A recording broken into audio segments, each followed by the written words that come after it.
எங்கேயோ ஒரு தப்பு நடந்துட்டு இருக்குதுங்கிற ஒரு கேள்வி வரணுமா இல்லையா? அப்ப அதிலே பாருங்க, இப்ப பாதிக்கப்பட்டவங்க யாரு? இன்னைக்கு முஸ்லிம்கள் துவா கேட்கறாங்க.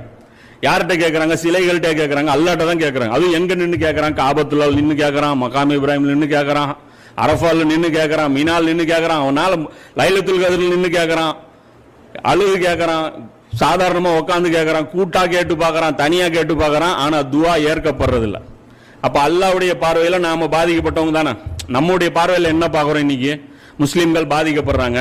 அப்ப பாதிக்கப்பட்டவனுடைய துவாவுக்கும் அல்லாஹ்வுக்கும் மத்தியில திரை இல்லைன்னு இருக்குல்ல, நபிஸ்லாம் சொல்றாங்கல்ல.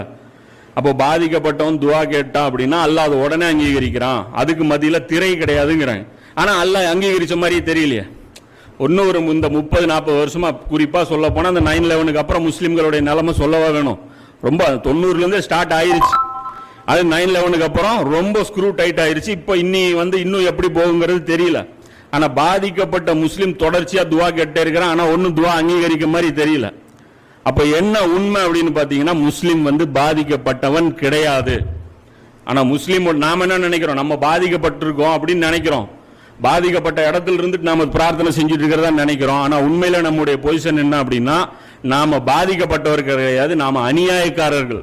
நாம யாரு தெரியுமா? பாவிகள், அல்லாஹ்வுடைய கட்டளையை நிராகரித்த காஃபிர்கள், வேஷம் போடக்கூடிய நயவஞ்சகர்கள், குர்ஆனை சிந்திக்காமலே மனிதர்களை பின்பற்றக்கூடிய கால்நடைகள். நம்ம இத்தனை குற்றவாளிகள். நம்ம குற்றவாளிகள்ங்கிற இடத்துல இருந்துகிட்டு பாதிக்கப்பட்ட மாதிரி நடிக்கிறோம்.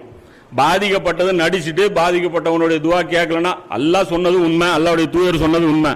அப்ப பாதிக்கப்பட்டிருந்தா ஏன் துவாக்கள் அங்கீகரிக்கப்பட மாட்டேங்குது? அந்த பெண்கள் குழந்தைகள்லாம் அழுகுறாங்க, துவாக்கள் அங்கீகரிக்கப்படலையே.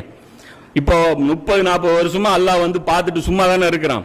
அப்ப இதுக்கு என்ன கணக்குங்கிறத இன்ஷா அல்லாஹ் இன்னைக்கு உரையில சுருக்கமா பார்க்க போறோம். நம்ம எதிர்பார்க்கறது என்ன? இந்த எதிரிகளை அல்லாஹ் உண்டு இல்லைன்னு பண்ணணும். அல்லாஹ் என்ன பண்ணணும்? தன்னுடைய வல்லமையின் மூலமாக என்ன பண்ணணும்? இவங்களுக்கெல்லாம் அடி கொடுக்கணும். இஸ்ரேலை அடிச்சிடணும், அமெரிக்காவை அடிச்சிடணும், இவங்கெல்லாம் நல்ல பாடம் புகட்டணும். இப்படிலாம் ஆட்டம் போடுறானுங்கள, இவனுங்களெல்லாம் நல்ல பாடம் புகட்டும். இதுதான் நம்ம எதிர்பார்க்கிறது. அல்லாஹ் குர்ஆன்ல ஒரு விதி வச்சிருக்கான். ஒரு சமுதாயத்து மேல அல்லாஹ் கை வைக்கிறதா இருந்தா சும்மா எடுத்த உடனே கை வைக்க மாட்டான். அதுக்கு ஒரு ப்ராசஸ் இருக்கு. என்ன ப்ராசஸ்? முதல்ல ஒரு ஊர்ல மக்கள் இருக்கிறாங்க. ஒரு ஊரு, உலகம், இல்ல நாடு, எப்படினாலும் வச்சுங்க. மொத்தத்தில் மனிதர்கள் பூமியில வாழ்ந்துட்டு இருக்கிறாங்க. அந்த மனிதர்கள் எப்படி வாழணும்னு தெரியாம வாழ்ந்துட்டு இருக்காங்க. தப்பு தப்பா அவங்களுக்கு தோணுனதை வச்சுக்கிட்டு அவங்க வாழ்ந்துட்டு இருக்காங்க. சாராயம் குடிச்சா பிரச்சனை இல்லைன்னு நினைச்சிட்டு வாழ்றாங்க. அப்படிதானே? வட்டி வாங்கினா பிரச்சனை இல்லைன்னு நினைச்சிட்டு வாழ்றாங்க. சினிமால ஒண்ணு தப்பு இல்லைன்னு நினைச்சிட்டு அவங்க வாழ்றாங்க.